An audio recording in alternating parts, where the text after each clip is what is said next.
ყოვლისა სრულიად საქართველოს მინდა მიულოცოთ შობის დიდი დღესასწაული.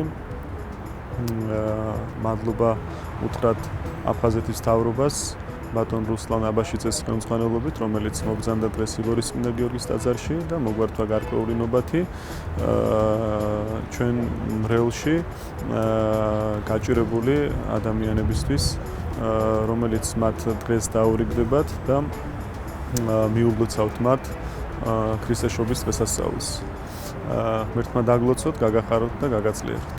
აფხაზეთის ავტონომიური რესპუბლიკის მთავრობა უერთდება შობის დღესასწაულთან დაკავშირებით მისი უწმინდესობის ლოცვა კურთხევას და გამომდინარე იქედან, რომ პანდემიის პირობებში შეუძლებელი არის უშუალოდ ალილოს ღონისძიებაში მონაწილეობის მიღება და ზოგადად ალილოს ჩატარება.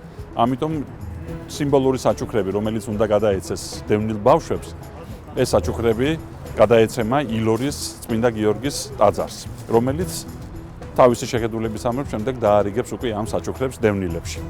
ეს არ იქნება მხოლოდ ერთჯერადი აქცია, არამედ ამას ექნება პერმანენტული ხასიათი და აუცილებლად გაგრძელდება შემდეგში და სხვადასხვა ფორმით.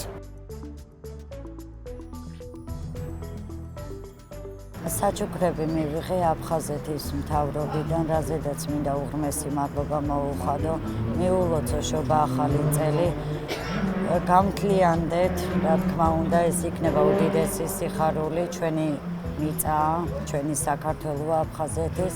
ასევე მადლობა მინდა მოუხადო მამა ლევანს, რა დროსაც გასაჭირში არ უნდა იყვე მოხვიდე ისულიერადაც გამშვიდებს, გეხმარება, რის საშუალებაც აქვს და მთლიანად საპატრიარქოს ყველა მოძღვრებს მინდა მიულოცო შობა ახალი წელი, მათ შორის აფხაზეთის მთავრობას და ესწარით მრავალს.